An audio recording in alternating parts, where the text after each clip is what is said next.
A'udzu billahi minasyaitonir rajim. Bismillahirrahmanirrahim. Alhamdulillahi rabbil alamin wassalatu wassalamu ala rasulillahil karim.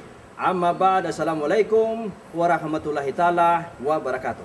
Bueno mga kaibigan, mga kapatid at mga kababayan, ay muli naman po tayo magsama-sama dito ho sa ating palatuntunang Islam in Action. At siyempre, ang programang ito ho mga kababayan ay napapanood din ho natin sa Dawa TV, siyempre, at gayon din ho ay mapapakinggan natin sa programa sa himpilan ng DWDD Armed Forces Radio. At siyempre, hindi ho tayo nag-iisa sa pagkakataong ito ho mga kaibigan. Kapiling natin si Brother Fally Abdul Hadi John Obrero.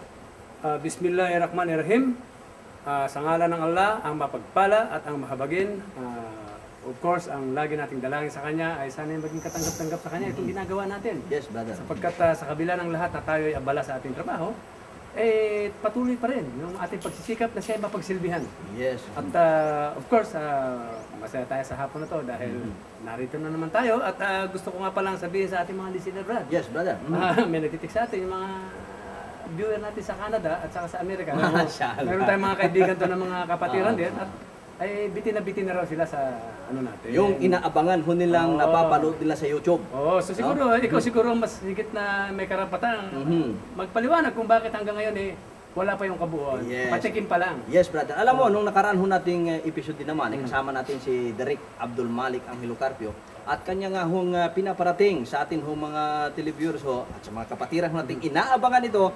Alam mo nyo mga kapatid, mapalad ho ang mga brother and sister ho natin na sa panahon na ito ho'y mapapanood na lang buo, ay andito sila sa Pilipinas. Tama. Sapagkat ito'y mapapanood, ano ka mo yun, sa darating na Ramadan. Darating na Ramadan. Inshallah. Yes. Ngayon, mga kapatid at mga kaibigan, bago ho natin pag-usapan yung matagal na nating inabangan, nanggigigil na ho tayo, talagang gusto natin mapanood na buo, alam mo niyo, Brother Fally, mayroon tayo ngayong isang bagay at isang katuruan na dapat hong malaman ng ating mga kababayan itong mga pagsubok na ito. Halimbawa, Brother Fally, yung isang magulang na ikang ngay binawi ng buhay ang kanyang anak. No? Pero bago ho yan, pabatiin muna natin ang ating isang kapiling sa pagkakataong ito.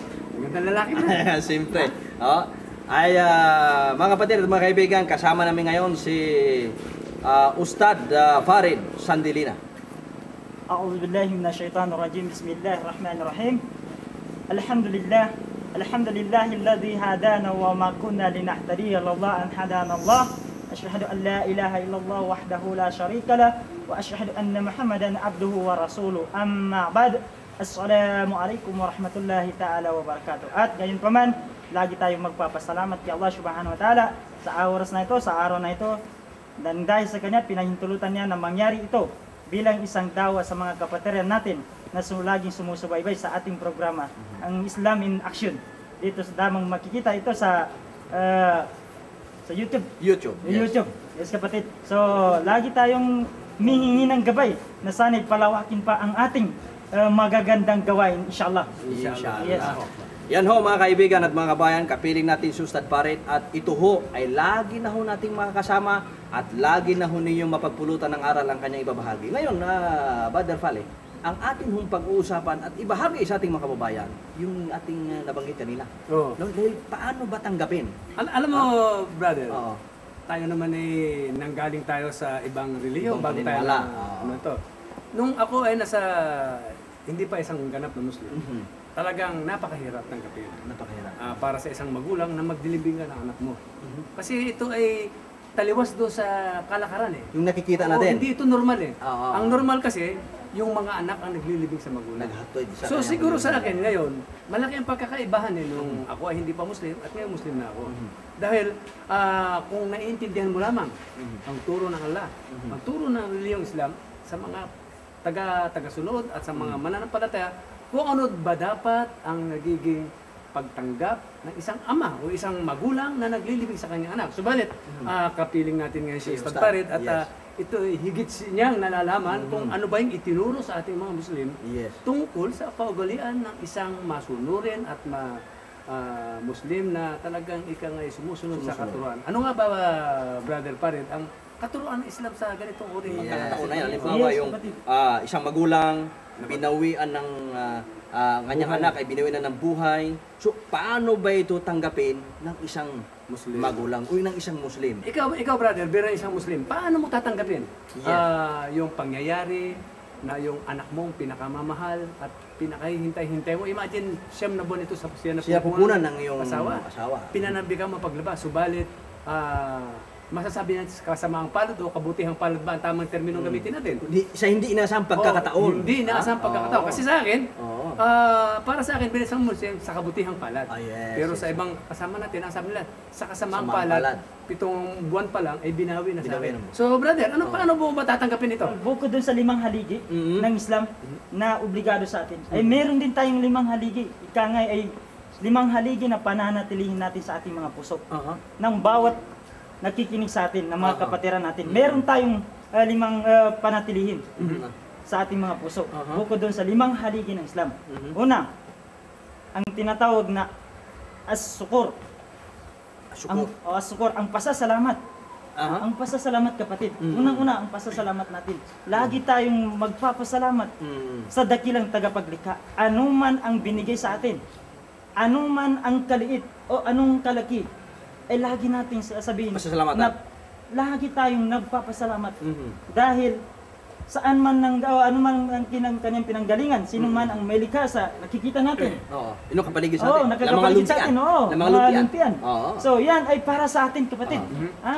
Para sa So, amin. so ibig sabihin, Ustad, sa lahat ng mga biyayang tinatanggap mo, sa lahat ng mga biyayang napapasay, dapat ikaw magpapasalamat ito. Magpapasalamat. Ngayon, Ustad, balikan natin. No? Siguro, kaunahang mapapanood ng atin hong mga kababayan ngayon, lalo na sa mga nagsusuri, ha?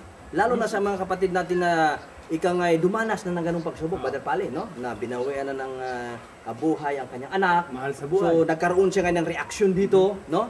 So, hindi niya siguro batid na ang kanya bang naging damdamin o reaksyon ay katanggap-tanggap ba kay Allah Subhanahu wa Ta'ala? O yun ba talaga ang tamang pamaraan ng pagtanggap sa ganung uring pagsubok?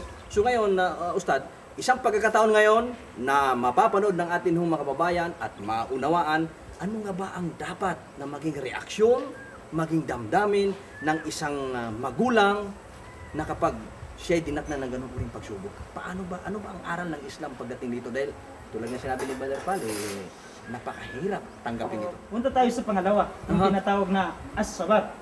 Sinabi ng Allah Subhanahu wa Ta'ala, "Inna Allahu ma'as sabirin." Katotohanan, ang mga matiis ay kasama ng Allah Subhanahu wa Ta'ala. Pero kung ikaw ay wala sa pananampalataya, hindi pumasok sa iyo 'yon.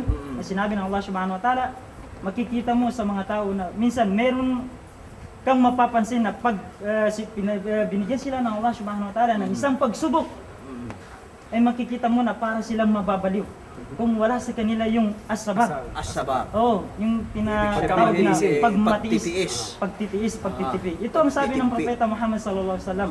Ito ang kainaman sa alipin ng Allah Subhanahu wa Ta'ala. Ha? Kapag siya ay binigyan ng pinagkaluban ng Allah Subhanahu wa Ta'ala, lagi siyang nagpapasalamat. Kapag siya ay binigyan ng Allah Subhanahu wa Ta'ala ng pagsubok, Yes. lagi niyang sinasabi, "Inna Allahu ma'asya." Yes. Yes. So, kung wala sa iyo Yung sabar. yung pagtitiis, maaring isa ka ngayon sa pinaglalamayan. Siyempre, pinakamamahal mo. Ha? Oo, siyempre, marami ka na. Parang hindi mo matanggap sa dahilan doon sa sama ng loob mo, tuloy ikaw ang kung namumundima. pinakamamahal mo isang bagay, siyempre, kung wala sa iyo yung iman, tinatawag na paniniwala o takot kay Allah Subhanahu wa Ta'ala, maraming mga taong ganyan kapatid na kikitilin yung buhay. Aha. So, dahil lamang sa kanyang pagmamahal, Dahil doon lamang sa kanyang anak, pagmamahal. Oh, yes kapatid. para bang nawala na siya sa control sa kanyang Control sa sarili. sarili. So, masasabi ba natin na bilang isang Muslim, mas mahalaga sa iyo yung iyong pananampalataya kaysa doon sa pagmamahal mo sa iyong anak? Pag sinabi ng Allah Subhanahu wa Ta'ala, dito sa banal na Quran, kasi may batayan tayo eh. Kayong mananampalataya, huwag ninyong hayaan na gawin yung makahadlang sa inyo ang inyong mga anak at inyong mga kayamanan sa pag-alaala kay Allah. Alaala kay Allah. Ang sino mang gagawa nito, siya ay kabilang sa mga talunan. Kasi brother, yung mga anak natin, yung ating mga kayamanan, ang asawa natin, ibinigay ng Allah sa atin yan, Yes, kapatid. unang-una, pagsubok. Pagsubok. Dahil napakarami sa ating mga mananampalataya na nagkaroon ng magandang asawa, yung asawa na sinasamba. Yes, kapatid. Nagkaroon ng mga anak na mga cute at malulusog. Mahusay, oh. Aba, parang ang lahat na lang sa kanya. Ang lahat-lahat na lang sa buhay niya, yung kanyang anak. So, dito natin makikita na napakaganda ng itinuro sa atin ang ating relihiyon na Yes, kapatid. ang una sa lahat ay ang Allah. Pangalawa, yung ating asawa at ating mga anak. Yes. Sa mga kapatid, huwag dapat nating hayaan na yung ating mga mahal sa buhay ang maging hadlang Hadlang sa upang pag-angat. tayo ay maging isang masunurin na alipin ng Allah. Allah. Allahu Akbar. Okay mga kapatid at mga kaibigan, marami pa tayong itatanong ngayon kay Ustad. Pero gusto ko dakuan natin sa punto eh. Dahil alam mo yung ating mga nanonood na mga kababayan at nagsusuri, inaabangan nila ito. Kung paano nga ba, anong nga bang maging damdamin pag ikaw ngay dumating sa ganung puntong pagsubok. Anong dapat kong gawin? Aha. Para sa ganun, ako may umiiyak, ako may tumatangis, ako may lumuluha, ngunit ang aking pagtangis at pagluha ay kapalit ng ay biyaya. Ah. So ito ngayon, itanong natin kay Ustad. Brad, Aha. pareho kami ni Ustad na may ganyang karanasan. Ayan. So siguro ikaw, tapunan ka na. Tanong ka ng tanong sa ikaw ngayon, tapunan na ng tanong. Diba? Ikaw, brother, bilang isang mangangaral, nasubukan mo na bang naglibing na isang mahal mo sa buhay? Alhamdulillah. Buat nung ako'y yumakap sa panampalatayang Islam, ay ako na rin po'y nakapaghatid no, sa huling hantungan ng ating mga kapatid sa panampalataya. So nandoon yung, yung lungkot, siyempre hindi mawawala yon dahil mahalaga mo siya no, sa buhay mo bilang kapatid. So yung tanong mo, Brother Pali, na anak man, asawa, magulang. kapatid, magulang, alhamdulillah ay hindi pa ako nakaranas ng ganong pagsubok sa aking sarili. So, ngayon, siyempre mas mainam ho, mga kaibigan at mga kababayan, tanungin ho natin mismo yung atin hong mga kasama ngayon. So, bago natin tanungin si Brother Pali, itatanong muna natin kay Ustad. Sariwang-sariwa pa. Ito ho mga kapatid at mga kaibigan, hindi lang ho kasi Ustad ang nagpapaliwanag sa ganung dapat na maging reaksyon, siya ho mismo, mga kapatid at mga kaibigan, ay dumanas ng ganung pagsubok. So atin ngayong marinig mula sa kanya, paano na ito tinanggap? Ano ang kanyang ginawa? Sa kabila ng lahat na mahal niya ang kanyang anak, mayroon siyang mga magandang pangarap, mga plano sa kanyang mga anak, ngunit sa hindi inaasahan no, mga kapatid at mga kaibigan, ito ho ay maaga. Maaga kung binawian ng buhay ni Allah subhanahu wa ta'ala. Kaya ngayon ho mismo, mapapakinggan ho natin si Ustad. Ustad, paano mo ito tinanggap, Ustad? Siguro ba, bago Ha? natin talaga hingin yung sa kasagutan ni maghanap buhay muna tayo. Ayan, okay. Okay, yes, babalik ko kami pagkalipas ho ng ilang mga mahalagang paalala. Ang programang ito ay hatid sa inyo ng JTO Landscaping. Pagdating sa landscaping, panalo ka. And in part by CDO Carne Norte. Good food, good life. Certified halal. Alhamdulillahirabbil alamin, wassalatu wassalamu ala rasulillahil karim. Bueno mga kaibigan at mga babaeng, balik ho tayo dito ho sa ating palatuntunang Islam in Action. At siyempre ho mga kaibigan, ang Islam in Action ay mapapanood doon sa YouTube ho mga kaibigan ho, Islam in Action TV. At siyempre sa Dawa TV ho mga kapatid at mga kaibigan. At tulad ng inyo napapakinggan ho, kung kayo'y namumblema pagdating sa paghahalaman, gusto nyong pagandahin ng inyong mga hardin, aba, GTO ho ang inyong kailangan. Pagdating sa landscaping, GTO ho mga kaibigan, ang inyong maasahan. Bueno, kapiling pa rin ho natin si Brother Fali Abdul Hadi Junobrero at siyempre si Ustad Farid Sandilina at ang inyong abang lingkod, Brother Yusuf Papitan. Patuloy ho namin ilalahad ngayon ang napaganda hong nabitin na katanungan namin ni Brother Pali. Bueno, balikan natin, Brother Pali, si Ustad. Ustad, ikaw ho mismo ay nakaranas nung ganung pagsubok, anak mo mismo ito. So, huwag mo ipagmamaramot, Ustad, no, na maibahagi mo sa ating mga kababayan ano ang inyong naging reaksyon noong narinig mo agad. Gaano kasakit ito? Na ang iyong anak ay wala na. Paano mo ito tinanggap? Sa ganung pagkakataon, Ustad Farid. Yes, kapatid. Tao lang tayo, siyempre tao lang tayo. Parang pag dumating sa punto na sinubukan ka ng Allah subhanahu wa ta'ala sa ganung bagay, ay parang sobra-sobra ang kalungkutan. Pero naalala natin ng Allah Subhanahu wa Ta'ala na magsabi lang tayo na inna lillahi wa inna ilaihi raji'un. So, ang ibig sabihin nun, tayo ay katotohanan, galing tayo kay Allah Subhanahu wa Ta'ala at sa Kanya rin tayo manumbalik. So, ang isipin ng tao, nauuna lang siya sa atin. Tayo ay susunod din. Yun ho ang nasa aking puso, kapatid. So, ang Propeta Muhammad sallallahu alaihi wasallam, hindi rin nung bawian ng yung mga anak niya, binawian din ng buhay. Yung anak niya, Mga anak niya, lalaki. Sa murang gulang pa Sa lamang murang gulang din. ay binaway ng buhay. O siya, kapatid, tumulo rin ang kanyang luha. So, ganun din tayo, pero hindi naman masyadong ano tayo.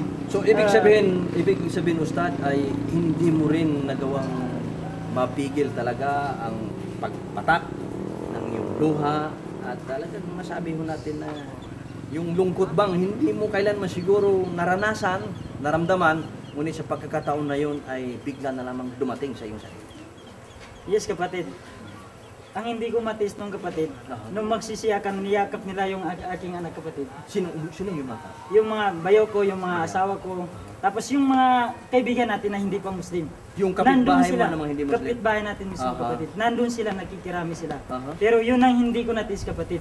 Nung nagsisiyakan sila, siyempre, napatuloy yung ating luhay, pero doon ako sa kabila. Hindi ko lang pinapansin sa kanila. Pero sobra-sobra yung kalungkutan ko sa oras na yun. Pero, So, anong ginawa mo para mapaglabanan mo yun na hindi ka matangay sa ganong pagkakataon? Dahil alam mo, Brother Pale, maraming ganong pagkakataon eh. Na minsan kahit gaano karami yung kaalaman mo, pag ganung sarating na pagsubok, eh talagang natatangay ka. Oo, kasi katunayan brad, sa ibang pananampalataya, sinisisi pa nila.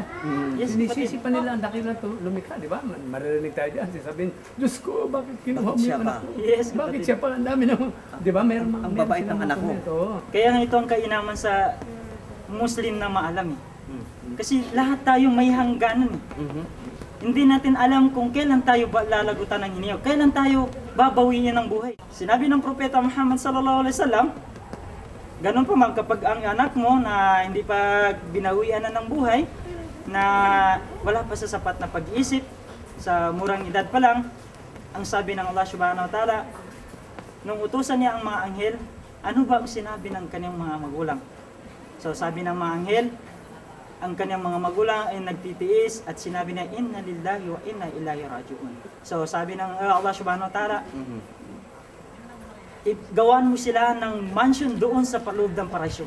Yun ho. Pero hindi natin hinahangad na magiging mangyari sa ating mga anak yun. Ha? Huwag nating pangarapin. Na yung anak mo, Oo, huwag nating pangarapin na Maagang mawala. Oo, maagang mawala. Ya Allahu Akbar. Kasi siyempre, minamahal mo na yun eh. So, yun lang mananatili sa ating puso. Yung pagtitiis, pagtitimpi sa anumang pagsubok. Dahil sinabi ng Allah Subhanahu wa Ta'ala, inna Allahu ma'asyabirin. So, sa tuwing maalala natin yan, yung kalungkutan natin ay hindi Mapapawi. naman mapapawi yung So ibig kalungkutan sabihin yung lungkot mo, yung parang nagsisi ka, may mga ganung pagkataon, di ba? Brother Pale, parang- may mga ganyan, ha? Parang yung pagdadalamhati mo, nababawasan yung bigat ng Yung bigat. dinadala mo dahil Oo. doon sa doktrina o yung turo sa'yo. Yes. Yung katuruan na tinanggap mo sa Islam na gaano mang kasakit yung pagdadalamhati ay talagang napapayapa kapag naalala mo ikaw ay isang Muslim. Yes. Na ang kultura natin ay iba doon sa ibang relihiyon. Yes. O, sa katotohanan niya, brother, ako naranasan ko yan, brother. Ayun. Di ba? Yun. Tatanungin mo rin lang naman ako. Inunahan na kita. Ayan, yung mga Naranasan ko kapatid yan, subalit iba ang sitwasyon, brother. Dahil Oo. ang nawala sa akin, yung unang pamilya ko na nawala sa akin, ay yung aking asawa, yung unang asawa. Di ba? At of course, yung namatay yung parents ko, normal yun eh. Ang anak dapat ang maglibing sa magulang. Hindi dapat yung magulang ang maglibing sa anak. Normal yan eh. Kadalasan yan ang kadalasan. pinakita. Subalit nung sumakabilang buhay yung aking asawa, iba ang pagtanggap, brother. Eh. Dahil ikaw napakadali. Nagising ka ngayong umaga, bukas wala na yung anak mo. Eh. Yes. Yung asawa ko, brother, it took us about 3.5 months. So nakikita mo ang kanyang kalagayan. Yung paghihirap. Hindi ako makapaniwala na yung minamahal kong asawa, pinapanalangin ko, mamatay na sana siya. Araw-araw. Kasama siya sa dalangin ko na sana kunin na sana may kapal. Di ba? Parang hindi ko makayanin yung kanyang naging Oh, kalagayan. brother, hindi yung parang hindi ko matanggap na parang ang sama kong asawa. Dahil araw-araw pag ako'y nananalangin, dinuduwa ako sa Allah, sana kunin niya. Alam mo kung bakit? Napakasakit ng kanyang karamdaman. Na yung nakikita mo siya oras-oras, yung sakit na dinadam, nagkaroon siya ng cancer, brother. Cancer sa bituka, sa atay, lahat na eh. So, yung first months pa lang na nalaman namin may sakit na, hindi siya kumakain ng kanin. Puro painkiller na lang ang nakatulong sa kanya nakatulong para yung sakit ay mawala. So, imagine brother, sabi ko, napakasama akong asawa dahil yung asawa ko, ipinapanangalangin ko sa Allah na, ya Allah, kunin mo na. Hindi ko akalain na darating sa buhay ko yun eh. Na, imagine gaano kasakit brad yung pinakamamahal mo sa buhay. Yes. Pagduduwa mo sa Allah, ya Allah, kunin mo na. Kaya nung finally kinuha siya ng Allah, para bang iba tayo siguro, brad, ikaw naiyak ka eh. Ako hindi eh. Parang, ya Allah, salamat po. Ako'y nagpasalamat. Imagine, sa ibang, siguro kung Kristiyano ka, kung ang mga kamag-anak namin, parehong Kristiyano, kami lang dalawa Muslim eh. Yung asawa ko, tsaka ako. Sa pamilya namin, kami lang Muslim eh. So siguro kung malaman lang ng mga kamag-anak namin na yung in-laws ko na yung anak nila, pinapanalangin ko, mamatay na eh. Parang iba eh. At nung kinuha na ng Allah, finally yung asawa ko, ako ay nagpasalamat, nagkaroon pa nga kami ng kanduri. Sabi ko, ibang-iba itong relihiyon na pinanggalingan ko. Dahil siguro kung hindi ako naging Muslim sa panahon na yon, siguro iba ang pagtanggap eh. So, brother, talagang napakalaking pagkakaiba yung, imagine, ang tagal na panahon na, naiyak pa ako ngayon eh. Yung pasalamat na, yung sakit, na imagine, magising ka, matulog ka, yung pakiramdam na, biro mo yung asawa ko ay nabuhay sa morphine sa loob na siguro mga 3 buwan at kalahati. Yung pang-araw-araw niyang pagkain ay morphina para mawala ang sakit. Subalit kaya nga nung siya ay finally ay tinanggap na ng Allah, ay ako'y masayang-masaya. At nakatanggal din ng sama ng loob ko, Brad, yung pagdadalamhati, hindi naman sama ng loob, yung pagdadalamhati ko, yung katuruan ng mga kapatid natin sa pananampalatayang Islam. Dahil bihira po sa ating sino kaya sa atin ang bibigyan ng Allah ng pagkakataon na makahingi ka ng tawad? Lagi natin hingin sa Allah na, ya Allah, sana bigyan mo ako ng pagkakataon na masambit ko yung pangalan mo bago mo ako bawian. Yes. Di ba? Yung aking asawa, bro, talagang lubos-lubos. Ako'y naniniwala at umaasa ako na talaga yung kapatawaran na ibinigay sa kanya natin. Imagine, 3.5 months siya wala nang ginawa kundi magdikir, magsala. Nung dumating sa pagkakataon na hindi niya na kayang iusal yung sa isipan na lang. Al-Fatiha, yung mga anak ko nagpapalitan sa tabi niya na pag oras na sala, sumunod ka sa akin. Sa isip na lang. So sa akin, napakapalad niya dahil kaya mabigyan kaya ako ng Allah ng pagkakataon na masambit ko yung pangalan niya bago niya kunin ang aking buhay. Di ba, brother? Ilan kaya sa atin? Napakarami, araw-araw may namamatay na Muslim. Ang tanong, nabigyan kaya sila ng pagkakataon na sambitin, La ilaha illallah, astagfirullah. Nabigyan kaya sila ng ganun. So ako maligaya ako, brother. Maligaya ako. Sana, ito ang doa natin sa ating mga sarili na tayo, ako ang dinudoa ko sa Allah sa ngayon, na sana bawian niya ako ng buhay na ako'y nakatayo at ako'y malakas pa. Allah. At sana bigyan niya rin ako ng tsansa na bago niya bawiin yung aking buhay, mabanggit ko ang kanyang pangalan. At nasa gawain tayo ng pagdatawa. Nasa gawain tayo ng matuyog. Di ba? Nasa matuyo tayo magawain. Nasa landas tayo ng dawa. Brother, nakangiti tayo. Pati palagay ko pamilya natin, nakangiti. Oo. So, alam mo nyo, mga kapatid at mga kaibigan, hindi ho namin nanasahan na ang may babahagi ho namin sa inyo ay lungkot, ngunit makabuluhang aral. Dahil nga ho, lungkot ng kasiyahan. Nakikita ho natin si Ustad Farid kung paano niya pinipigil, no? Ang kanyang sarili. Ramdam ho namin dito, kung dito ho kayo sa amin kinalagyan, yung hirap ng kanyang kalooban. Kaya hindi ho nagawang humingi ho ng saklulo, tubig, mga kapatid, no? So, ganun ho yan. Kaya alhamdulillah, si Ustad Farid nga, nandun yung kanyang pagtanggap, nangibabaw ang katuruan ng Islam. Pagdating dito ho kay Brother Paling, ay talagang napakahirap tanggapin, no? Ngunit dito ho nyo makita mga kapatid at mga kaibigan na kapag ang isang Muslim ho ay pairali ng katuruan ng Islam, gaano man kasakit ang pangyayari sa kanyang buhay, nangingibabaw ho dito ang pagtanggap. Nangingibabaw.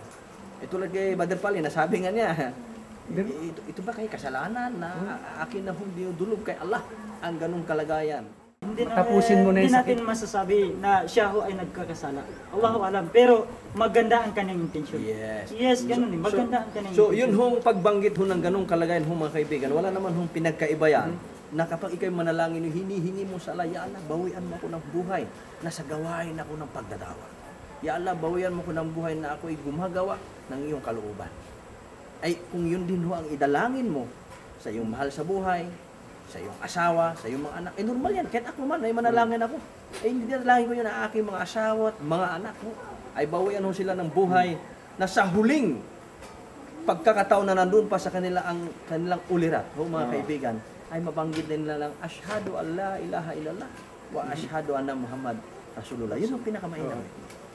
So ngayon, matanong ho natin si Brother Pali, siyempre mas malawak ho ang kanyang naging karanasan at obserbasyon ho mga kaibigan. Dito Brother Pali sa iyuhong na obserbaran na yung pagtanggap mo sa ganung pangyayari, kung nagkataon kaya no na wala tayo sa Islam sa ganung pagkakataon, so napakahirap sigurong tanggapin. baka unang-una kung wala tayo sa Islam, aba wala na akong pinagkaiba doon sa mga kapitbahay ko siguro. Dahil yung mga kapitbahay ko pag nag-aaway, sabi mamatay ka na sana. Allah. Di ba? So siguro para bang napakasama mo namang asawa para ipanalangin mo mamatay na yung asawa mo. Sa akin di ba? Kung tayo hindi mga Muslim, napakasama mong Muslim. Ay napakasama mong tao, panalangin mo mamatay na. Pero sa akin talaga, Brad, nung una sabi ko parang masama yata yung pinapagduwa ako ng asawa ko. Subalit sa nakita kong hirap, sa nakita kong sakit. Huwag mo na siyang pahirapan niya. Oo, sabi ko sana ya Allah, tapusin mo na sana ang paghihirap niya. Na sa araw-araw na nakikita mo. At nung finally tinapos na ng Allah yung kanyang paghirap, nagdiwang ako, Brad. So naramdaman mo yung kaluwagan. Oo, lumuwag ang aking dibdib dahil isang bagay, Brad. Naging maluwag yung kalubong ko. Bakit? Sigurado ako, Brad. Ako ay nagkaroon ng kapanatagan at peace sa aking sarili dahil yung aking asawa ay namatay siya habang siya ay nagdidikir, nagsasalabro. Namatay siya noon, bro, magmamagrib eh. Magmamagrib nung siya ay finally biniwayan ng buhay, mga alas 5:30 eh. So, walang tigil ang dikir eh. Walang tigil ang shahada. Dahil yun na eh. Na talagang sa punto. Oo, naramdaman ko na yung Brad na talagang siya dahil tinawag niya yung mga anak at naduda na lahat eh. So, Brad, ang isa pa sa miracle ng Islam. Biro mo, 3 buwan at kalahati siyang hindi kumakain, gamot lang. Subalit nung siya binawian na, Brad, ayan, nandyan si Aisha, dahil kami dalawa ang naghugas. Brad, sabi ko, parang bumalik sa pagkadalaga yung itsura ng asawa. Oo, Brad, na talagang parang bumalik. So, doon pa lamang ho sa kanyang naging aura. Oo, yung aura niya eh. So, makikita mo yung hindi siya nahirapan. Oo, sila, yung mga kapatid natin, sila Didi Jin, sila Ahmad So, Santos. sila yung Si Silso, Brad. Sabi niya, ba't ganyan? Yung itsura ng talagang nagulat sila, brother eh. Imagine, sabi ko talagang brother, talagang yung biyaya makikita mo. Imagine 3.5 months kang wala ka nang ginawa kundi magsala, humingi ng tawad. Napakaganda ng ganong pagkakataon, Brad. Pag ikaw ay namatay ka sa aksidente, segundo lang, patay ka na eh. Diba? Pero si Sauda, Brad, binigyan siya ng 3 buwan at kalahati mula nung nalaman niya na may cancer siya. Sabi niya, huwag nyo na ako ipopera, Muslim ako. Allah. Nakalagay sa diary niya, Brad. I choose to be a Muslim, let me die a Muslim. Allah. Sinulat niya yun.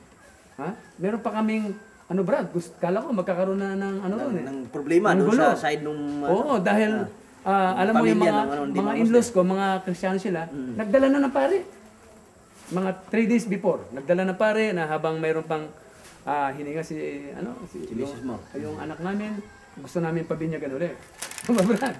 yung itak na mahaba, dala-dala ko, sabi ko, gawin niyo yan, papatayin ko kayo lahat, sabi ko. Oh, pero kung sinabi ko sa harap nila yun, lahat ng kamag-anak niya, gawin niyo yan, papatayin ko kayo lahat, sabi ko, wala ako ititira sa compound na to. Nag-alisan lahat, pati pare, brad, natakot. Ay, nalilisik siguro yung mata ko eh. At saka nakita naman nila. Saka hindi, pinakita ko, basahin niyo yun, sinulat ito ng anak niyo. I choose to be a Muslim, so let me die a Muslim. Brad, talagang ako nagkaroon ako ng kapayapaan dahil ilang kaya sa atin? Ha? Ilang kaya sa ating mga Muslim? Ito ang tanong ko sa ating mga listener. Ilang kaya sa ating mga Muslim ang bibigyan ng Allah ng ganung biyaya? Ganun pagkakataon. Na bibigyan kanya ng pagkataon makahingi ka ng tawad sa kanya. Allah. Bigyan kanya ng pagkataon na siya ay purihin. Ha? Diba? Kasi yung nagmumotor ka, nasagasaan kang bigla dyan. Nalaglag ka sa flyover. At ang isa pang aral dito, Brother Palin, na marami ho tayong mga kababayan na ganoon din mga pagkakataon. No. Na bago ho sila malagutan ng hininga ay nakaranas ho ng matinding karamdaman. So, yung iba ho ay hindi nakayanan eh. Hindi nakayanan. Sa halip na lalong magpapakupkop, kaya Allah ho subhanahu wa ta'ala, ay dumating sa punto na parang sinisipang dakilang lumikha, no? Yung kanilang paglilingkod sa dakilang lumikha ay nagkaroon ho ng kapabayaan dahil sapagkat hindi nila matanggap yung ganung uring pagsubok. Pero alhamdulillah, yun ay isang biyaya, Brother Palin, na nangingibabaw yung pagtanggap at yung katuruan ng Islam ay lalong pinagsusumikapang sinusunod ng iyong may bahay. Kaya dito brother, kung makikita mo yung turo sa atin, yung lagi ka nagdidikir, yung lagi mong inaalala ang Allah, kayo sala brad. Ha? Sa ating mga Muslim, napakalaking bagay na, nung araw sabi nila tatapang daw ng mga Muslim eh. Ha? Ay, nung naging Muslim ako, takot naman ako sa away pa rin, hindi mo ako tumapang eh. Pero kaya pala ang Muslim matapang, hindi takot mamatay. Alam mo kung bakit? Abay, pag alis mo ng bahay sa umaga, ikaw ay nagpadya, nagsala ka, nagdasal ka. Habang naglalakad ka o nakasakay ka jeep, nagdidikir ka. Wala kang takot mamatay. Yes. Di ba? Handa ka sa anong Nakahanda ka eh. Yung pala ang ibig sabihin ng katapangan ng isang Muslim. Na anytime, handa mong tanggapin yon, nakahanda ka. Pag ikaw ay talagang isang mananampalatayang Muslim na laging nasa alaala mo ang Allah, lagi kang nagsasagawa ng iyong sala. So siguro yun ang dapat nating baunin sa araw-araw. Yes, yun ang dapat nating pagyamanin sa ating sarili. At nais kong balikan lang, Ustad, mo, yung nabanggit mo, Brother Palin, nung habang pinaliguan niyo si Sister Sauda, ay napapansin nila no, na yung maaliwalas ang mukha, Saka puminto-bili, brad, eh. masaya ang kanyang mukha. Alam ho niyo mga kapatid, mga kaibigan, sa katuruan ho ng Islam, ang isang manampalataya, pag siya huy babawian ng buhay, uhugutin, ni malakalmot ang kanyang kaluluwa. Sabi nga ni Allah subhanahu wa ta'ala, huhugutin na ito ng mabanayan. At pagkatapos ho mga kapatid at mga kaibigan, no, ay darating yung mga anghel. May biruin mo yan? Darating ang mga anghel, kukunin yung kaluluwa mo, na ang mga anghel na yan ay galing sa paraiso. May dala silang pangbalot na tilang puti na ubod ng bango.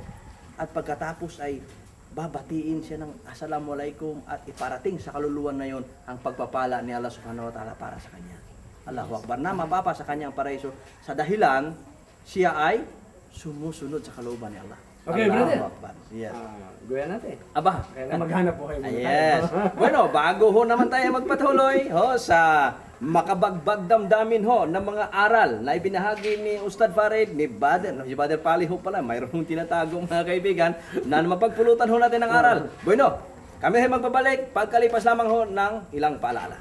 Ang programang ito ay hatid sa inyo ng JTO Landscaping. Pagdating sa landscaping, panalo ka. And in part by CDO Carne Norte. Good food, good life. Certified halal. Tayo ay magbabawian din ng buhay. Alhamdulillahi Rabbil Alamin. Wassalatu wassalamu ala Rasulillahil Karim. Amma ba'da, assalamualaikum warahmatullahi ta'ala wabarakatuh. Bueno mga kaibigan, andito tayo muli sa ating palatuntunang patuloy yung inaabangan, sinusuportahan ang palatuntunan ng Islam in Action. At ito ho ay inyo napapanood sa Dawa TV. At siyempre, napapakinggan din ho at napapanood sa impila ng DWDD Armed Forces Radio.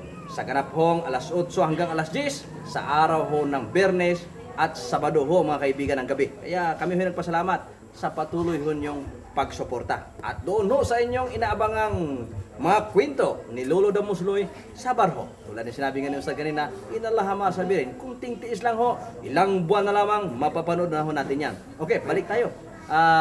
Brother Fali, dito sa... Pakapayakin mo na naman ako. napakahirap, no? Yung ganung pagsubok, no, na tulad sa'yo, Allahu Akbar, no, na makita natin na alhamdulillah nakakainggit. Alam mo, sa katuran pala ng Islam nakakainggit yung mga kapatid natin, yung mga brother and sister natin na sila binawian ng buhay. Andyan pa yung mga brother Muslim na nagpaligo sa kanila, nagbalot sa kanila, at naghatid sa kanila sa kanilang libing. Islamic na. Islamikong Kasi pamamaraan paglilibing. sa atin, Brad, hindi tayo nakakasigurado. Yung araw-araw nating pagtatahak sa landas ng buhay natin na yan. Hindi tayo nakakasigurado kung tayo bibigyan ng Allah ng kasiguruhan na masambit man lang natin, at katiyakan na masambit man lang natin ang kanyang pangalan. Yes. At makapagpastag pagalaman lang tayo. So siguro kailangan lagi tayong may baon. Ha? Ano ba yung baon ng isang Muslim sa araw-araw na ginawa niya, Ustad? Ano ba ang pinakamagandang binalot? Ha? Para sa iyo, pag ikaw ay pupunta sa trabaho. Siyempre, pagpunta sa trabaho, Ustad, dala-dala ito, pater, napakasarap. Yung binalot. Aba. Parang So, physical yun. Meron tayong hadis na mababanggit ang sabi ng Propeta Muhammad sallallahu alaihi wasallam. Na sabi niya, ittaqillaha haythu ma kunta. Wat ba'i sayi'atu hasanatu tamhuha wa khaliqin nas wa khuluqin hasanat. So, sa madaling salita, ang ibig sabihin nun, matakot ka kay Allah kahit saan ka man naruroon. Pasundan mo ang mga mali mong nagagawa ng mabuting gawa. Pagkitunguhan mo ang mga tao ng mabuting pag-uugali. So, napakagandang hadis ng Propeta Muhammad sallallahu alaihi wasallam. So, hindi lang ibig sabihin nandun ka sa masjid na ikaw ay nagdarasal, pero paglabas mo ng bahay, wala na yung takot mo kay Allah subhanahu wa ta'ala. So, maaari ka nang gumawa ng kasamaan dahil wala na yung takot So, yun ang nagkukuha ng araw na sabi ng Propeta Muhammad sallallahu alaihi wasallam na matakot ka kahit saan ka naroon. Saan ka naroon? Naroon. Anong oras man at saan mang pagkakataon? Sa madaling salita, sa bawat oras, lagi mong alalahanin na may nagkamamasid sa iyo. Nadakilang. Hindi ka man nakikita ng tao kung ikaw ay gumawa ng kasalanan, alalahanin mo walang nakakalingit kay Allah subhanahu wa ta'ala. Walang nailihim sa Walang naililihim sa iyo. At bukod doon, mayroon tayong dalawang anghel. Si Kiraman Katibin. Si Kiraman Katibin, kapatid. Yes, kapatid. Sa kaibiganin yung taga sa kanan. Yes, Yan kapatid. daw yung taga-sulat na mabuti. Oo, pati yung sinasabi natin Ha? wala hong nakakaligtas sa bawat lumalabas sa ating Lahat bibig. sinasabi, sinusulat. Yes, sinusulat kapatid. Allahu Ha? Akbar. Makikita natin yan sa araw ng paghukom na nasa harapan mo, ito ang listahan mo. Masama ka din, Brad. Hindi lang pala patir ang binabalot mo tuwing umaga. Ano? Yes, Ha? kapatid. Ando doon pala sa, isasama mo pala sa binalot yung takot. Yes, kapatid. Dahil pag- Lagi natin, Baka sa bahay mo iniwan yung takot, araw-araw. Eh, Wala na. May wala takot na. ka nga sa kanya, naiwan sa bahay. Aba kailangan pala isama mo yun sa binalot, Brad.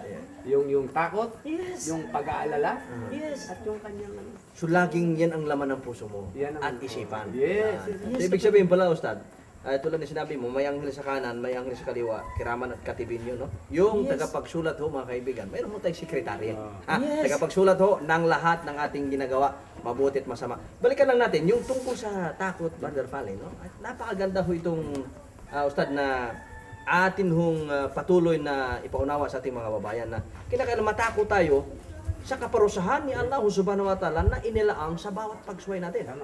At higit sa lahat, mamahalin natin si Allah subhanahu wa ta'ala at nanaisin natin yung kanya namang mabiyaya.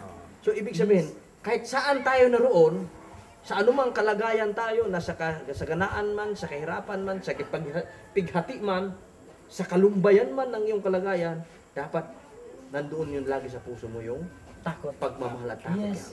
kay Allah. Allah. So, may talata sa banal na Quran.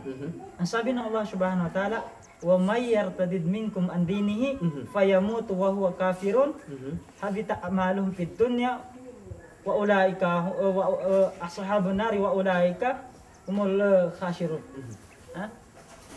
Ang ibig sabihin nun, ang sino mang tumalikod sa kanyang pananampalataya at siya ay babawian ng buhay na hindi na siya mananampalataya, katotohanan ang kanyang mga mabubuting gawa ay mawawalang saysay. Walang saysay. Mawawalang saysay dito sa ibabaw ng mundo. At doon siya mananahan sa impyerno. Allah. Ibig sabihin, nagsambayan siya. Halimbawa, nagdarasal siya pagkatapos nagdarasal siya sa Fajr. So, nung pagkatapos niyang magdasal, lumabas na sa kanyang bahay pamamahil. So, may isang bagay na pagsubok. Nakita niya yung pag-aari ni Fulan, Ni Abdullah. ni Abdul. Halimbawa, wag na nating banggitin yung kung sino. Halimbawa, si Fulan. Si Fulan. Si Fulan. Si Fulano. So, gusto niyang angkinin eh. Gusto niya angkinin. Oo. Yung pag-aari ni Pulan. Oh, halimbawa Yung pinaghirapan, na pinagpawisan ni Pulan ay gusto niyang mapasa kanya ng walang kahirap-hirap. Yes, kapatid. So, kinuha niya yun hanggang sa siya'y nabaril, halimbawa. Ha? Kinuha niya. Oo. At hanggang siya ho'y nasawi. Nasawi. Mhm. At yun ang sinabi ng Allah subhanahu wa ta'ala na mawawala yung kanyang mabuting gawa. Mabubura yun eh. Dahil namatay siya doon sa pagsubok kay Allah subhanahu wa ta'ala. Namatay siya doon sa layunin na Hindi maganda. hindi maganda. Yes. Yun ang sinabi ng Allah subhanahu wa ta'ala. So, kailangan So pala kaya rito, ngayon ang tama yung sinabi ng Propeta Muhammad sallallahu alaihi wasallam na matakot ka kahit saan ka naruroon. anong lahat ng sandali ng Yes, buhay mo, sa kailangan bawat baon-baon oras. mo yun. Yes. Hindi mo alam lang lahat ng meron sa atin ay hiram lang natin. Pati ang buhay natin eh. Yeah. Anong meron sa atin na kinalalabisan natin sa pagmamahal? Kung hindi sila ang iiwan sa'yo, ikaw ang iiwan sa kanila. Ganon eh. So ibig sabihin, talagang wala tayong sariling atin. Wala eh. Oo. Lahat Kasi, ng meron sa tuloy mo atin, naman pala, hiram eh. lahat ng nasa atin ay mayroon hong may-ari. Nangyayari. Ang dakilang Yes. omega. Kaya ho naman pala ho, mga kapatid at mga kaibigan, sa katuruan ho ng Islam, no, Brother Fali o Ustad Farid, na kapag tayo ho pala'y dinatnan ng ganun hong uring pagsubok, gaano man ito kasakit, gaano man ito kabigat, ang pinakamaganda palang baon natin sa lahat ng oras at sandali, yung takot at pagmamahal kay Allah subhanahu wa ta'ala. No? Dahil kung halimbawa ho, mayroong isang gawain na alam ho natin ito'y kasalanan at paglabag sa kalooban ng dakilang lumikha, nangingibabaw sa iyong puso at isipan ang takot sa parusang nakalaan sa partikular na pagkakasala. Dahil pag Yes. nagkataon to, Mhm. kailangan alam mo kasi, parang ano to lahat ng bagay, Mhm. alam mo bakit katakot magnakaw? Sabi siyempre, may kakulang parusa yun. Parusa yan, bilang tao, di ba? Bilang tao. Bakit katakot mag-beat ng red light? Kasi traffic violation, di ba? Violation yan. So bakit karamihan sa atin ngayon, Mhm. takot ako magnakaw dahil baka ako makulong. Yes. Ha? Tama? Yes. Pero Brad, dapat mo malaman, meron kang higit dapat katakutan. Yung pag nakulong ka, siguro, magkano ba gaano ba katagal ang parusa? Pwede pang suhulan yun. Magnanakaw, di ba? Oo. Napakaiksing panahon lang ang pagpaparusa. Pwede pang suhulan eh. Isang araw lang. Yung kasalanan mo sa Allah, sa pagsuway sa kanyang utos na huwag kang magnakaw, mas malaki ang parusa. Mas malaki, yes. So, ang ano ngayon sa mga tao, kagaya natin, karamihan sa mga tao ngayon, takot magnakaw dahil takot makulong. Yes.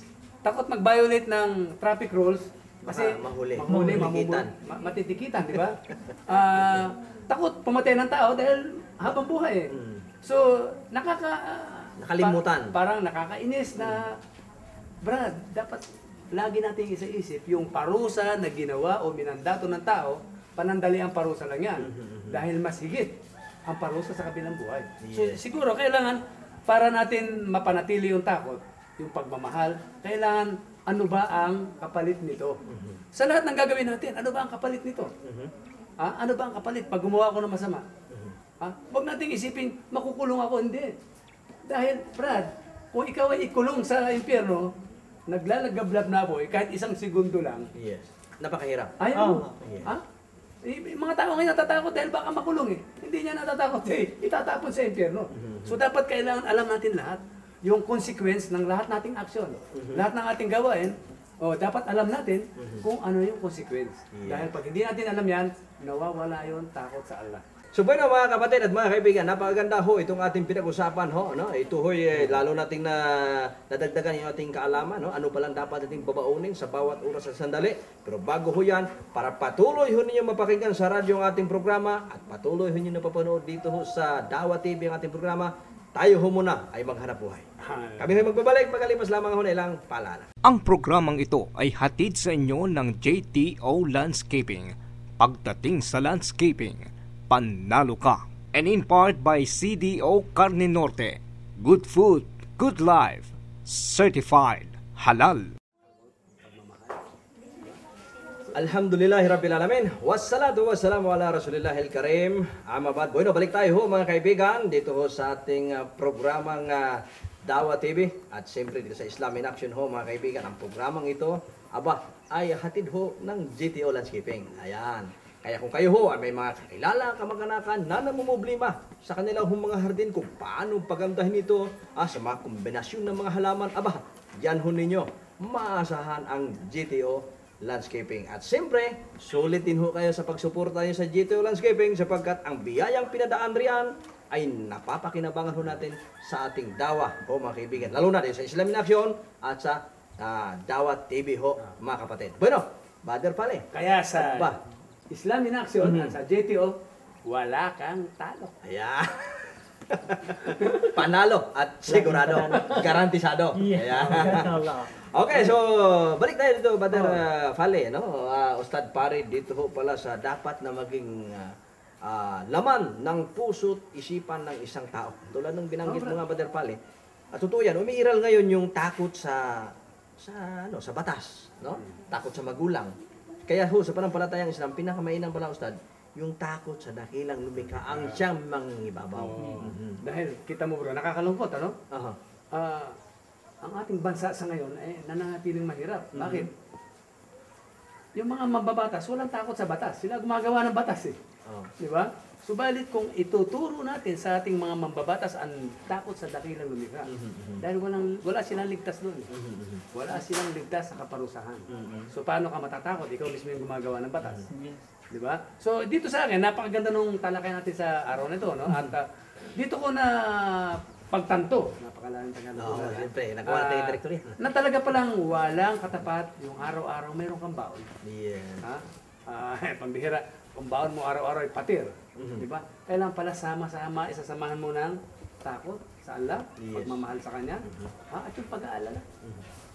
Dahil anumang oras kang bawian, nakahanda ka. Anong oras ka man yung tawagin, nakahanda ka eh. Dahil nga, tulad nga sinabi nga natin, ang kamatayan ho ng isang tao ay hindi ho natin batid kung sa anong oras, sa anong pagkataon, sa ang lugar ito darating. Tulad ng sinabi nga nila subhanahu wa ta'ala, sabi niya na walang sino man sa inyo nakakaalam kung anong mangyari kinabukasan. Walang sino man sa inyo nakakaalam kung saang lugar kayo mamatay. Inallaha alimul kabir, tanging si Allah lamang ang nakakabatid dito. So, ibig sabihin, yung mga bagay na yon laging nasa puso't isipan mo. Kaya nga, nagtaka nga yung ibang mga brother at mga sister, mga kakilala natin eh. Sapagkat ang isang Muslim, bago ka umalis sa iyong tahanan, yakapin muna, kung mayakap mo yung asawa mo, mahalikan mo, tingnan mo yung anak mo, kung mahalikan mo rin. Bakit? Baka huling sulyap mo na lamang yun. Diba? So siguro brother, yamang napakagandang usapan natin, ano, yung feeling ng isang nawala ng mahal sa buhay, di ba? Yung feeling ng isang nawala ng anak, nawala ng asawa, nawala ng magulang. So siguro, marapatin natin, no? Siguro sa susunod na linggo. Yes. Ay ipakita naman natin, hindi lang yung mga damdamin ng mga Muslim pag nawawala ang mahal nila sa buhay, kundi ipakita natin sa ating mga listener, paano ba natin inaasikaso ang mga namatay natin mag-anak, di ba? Yes, kung paano natin sila inihahanda sa kanilang huling hantungan, yes. Di ba? Dahil marami tayong mga listener ngayon. Alam mo yung mga fans natin sa Canada, Brad. Kalahati nun hindi Muslim. Yes. So siguro magandang ipakita natin kung paano natin inihahanda. Ito ba ipinaglalamayan ba natin? Pinagsusugulan ba natin yung ating mga mahal sa buhay bago natin sila ilibing? So siguro marapat lang na malaman nila kung ang mga Muslim paano nila inihahanda. Paano ang pag-asikaso? Paano ang pag-asikaso, di ba? Ito ba ay tinatanggalan natin ng laman loob? Yung bang kinikremit, ginagawa di ba sa mga Muslim yan? Yung paggamit ho ng ataol, pag-iimbalsa mo, ginagawa ho ba ng Muslim yan? Sa sunod ho na linggo, yan ho ating mapag-usapan. Tayo ba ay magbabalot? Siyempre. So yun ho mga kapatid, no? Kaya marami hong mga paksa na aming hong ibabahagi sa inyo at wag ho kayong lumubay dito sa Dawa TV ho natin, mga kapatid at mga kaibigan. Ngayon, Brother Fale, siyempre, dun ho sa atin hong natanong kay Ustad, no? Yung kanyang naging reaksyon, naging damdamin. At naway ito ho ay magbigay daan dun ho sa ating mga kababayan bilang paghahanda, no, sa kanilang mga sarili na kung ito ho'y darating, paano ho nila haharapin? Paano natin haharapin? Magandang kasi guidance ito eh. Yes. At saka siguro kailangan na talagang maghanap tayo ng kaalaman. Yes. Na sa mga bagay, may mga bagay kasing pag dumating sa buhay natin, pag wala tayong kaalaman doon, doon tayo nahihirapan. Doon tayo nagkakamali. Nangangamuti tayo eh. Oo. Di ba? Kaya doon yan ang dapat sa mananampalataya Islam. Kung ikaw ay Muslim, nararapat sa iyo na meron kang kaalaman. Kaalaman, Oo, yes. kasi sinabi ng propeta Muhammad sallallahu alaihi wasallam na talabul ilmi faridatun ala kulli muslim wal muslimat. So, obligado sa bawat mananampalataya. Babae ka man o lalaki. Obligado sa iyo eh. Magharap ka na. Ang pagsaliksik ng kaalaman, meron pang isang hadis ng propeta Muhammad sallallahu alaihi wasallam na utlubul minal mahdi ilal lahat. Ang pagsaliksik ng kaalaman ay mula sa duyan hanggang sa libingan. So hindi porque marunong na tayo magdarasal, Muslim na ako eh. Muslim na tayo, Ha? tama. Hindi tayo titigil hanggat hindi tayo nakakapasok sa paraiso. Tama, oo. At, Yun ang kailangan. at bukod doon ho sa pagtatanong, bukod doon sa paglilikom ng kaalaman, kinakailangan ho din tayo magtanong sa mga bagay o sa mga pangyayari na hindi ho natin abot. Yan. Bueno, mga kapatid, mga kaibigan, kami ay humihingi sa inyo ng pamansin apagat ipagpatuloy man ho namin ang napagandang paglalahad nito sa katuruan, ngunit wala na ho tayong oras ho, no? Kaya, bueno, Ustad, sa iyong huling mensahe sa atin hong mga kababayan na nanonood ngayon sa buong mundo. Ang maiiwan ko lang kapatid sa ating mga nanonood, sa ating mga kapatiran, ang 5 bagay, sabi ng propeta Muhammad sallallahu alaihi wasallam, samantalahin mo ang 5 bagay bago dumating sa iyo ang 5 bagay. Una, ang iyong buhay bago ka abutan ng kamatayan. Ang iyong kayamanan bago ka umabot sa iyo ang kahirapan. Ang iyong oras bago sumapit sa iyo ang busy ka na talaga. Ang iyong kabataan bago sumapit sa iyo ang katandaan. Ang iyong kalakasan bago sumapit sa iyo ang kahinaan. Yes, kapatid, yun ang samantalahin natin eh. Ang 5 bagay na yun, yun ang sabi ng propeta Muhammad sallallahu alaihi wasallam. So, ipapaliwanag natin yan sa mga darating pang pagkakataon na tayo ay magkarinigan. So, mauna na siguro akong magpaalam sa inyo. Barakallahu li wa lakum wa li sa'iril muslimina min kulli dhanbin fastaghfiruhu innahu huwat tawwabur rahim. Rabbana atina fid dunya hasanah wa fil akhirati hasanah wa qina azaban nar. Walhamdulillahi rabbil alamin. Alhamdulillah. So maraming salamat, no, Ustad Farid, sa iyong mensahe. At siyempre, dadako tayo kay Brother Fale sa kanya naman hong huling mensahe para ho sa ating mga kababayan. Ang mensahe ko sa ating mga kababayan, no, at sa lahat ng tao, hindi lang sa Pilipinas, maging doon sa ating mga viewers sa ibang bansa, no, dahil napapanood tayo ngayon sa Saudi Arabia, sa Amerika, sa Canada, at sa ilang pang bahagi ng ating mundo na kung saan may mga Muslim. Ang aking mensahe sa kanila ay, sana tayo ay maganda. Alam mo, brother, ang trahedya ngayon kabi-kabila. Yung pahiwatig ng Allah, ang pahiwatig ng dakilang lumikha na ang pagtatapos ng buhay ng daigdig na ating ginagalawan ay malapit na. Naglabasa na yung mga mga sign of times. So siguro kailangan ano bang paghahanda? Kailan ba tayong magkaroon lagi ng earthquake drill? Kailan ba tayo magkaroon ng mga flood control drill, di ba? So siguro sa akin, meron tayong dapat na paghahanda sa ating mga sarili. Ano 'yon? Ihanda natin yung oras, yung panahon o yung time na haharap tayo sa kanya. Wala nang pag dumating, Brad, yung huling sandali ng buhay ng mundo, pinakamabisang paghahanda ay ihanda mo ang iyong sarili upang humarap ka sa Kanya at upang humarap ka sa araw ng Judgment Day. So siguro, yan lang po ang mensahe ko sa ating mga viewers, sa ating mga kaibigan, sa ating mga fans. Masala, tsaka lang kaya, Brother Fale. At yan ho mga kaibigan, siyempre, ang lahat ho ng aming mga kasamahan sa Islam in Action, sa aming direktor, sa aming kameraman, sa lahat ho ng mga staff ho namin andito na nagtulong-tulong ho upang lalo ho mapaganda at mailahad ho ang mga magandang aral ng panampalatayang Islam. Kami ho'y nagpapasalamat sa inyong lahat sa walang humpay ng inyong pagsuporta, sa inyong pagpanonood dito ho sa Dawa TV ho mga kaibigan. Kaya ang Islam in Action ho ay patuloy din ho nagpapasalamat sa inyong mga duaa at suporta. O saang sulok man kayo sa mundo, mga kapatid at mga kaibigan, sa programang ito ay sadyang tunay na kapakipakinabang. Kaya nagpasalamat tayo kay Ustad Farid, kay Brother Fale sa kanilang magandang karanasan na kung saan ay walang pag-alinlangan na ibinahagi sa atin sa mga sandaling ito. Mabigat man sa kanilang kauban, mahirap mang magsalita sapagkat naalaala ang kanilang mga nakaraan kung paano nito hinarap ang pagsubok na ito. Ngunit alang-alang sa inyo at higit sa lahat sa inaasahan nilang biyaya kay Allah Subhanahu wa Ta'ala na naway ang kanilang naibahagi sa pagkakataong ito ay maging aral sa ating lahat. Kung tayo man ay dadanas ng ganung pagsubok, ay makakayanan din natin na tulad nila. So ito po ang inyong kapatid, Brother Yusuf. Lapitan, nagpasalamat sa inyong lahat. Akhiru dawana, inalhamdulillahi rabbil alamin. Assalamualaikum warahmatullahi ta'ala wabarakatuh. I wanna live in a land called paradise. I wanna go to the valley of the King. I wanna live in a land called paradise. Wanna see the birds fly and I wanna hear the angels sing the praises of my Lord so far above. As I move poetically with the struggle, I fall in love. I look to the left, I look to the right, and all I gaze upon reveals the source of flowers, rainbows, and the dew at dawn. Some see before and some see in and some see after. I let my sight pierce the chains and see the master. I wanna live in a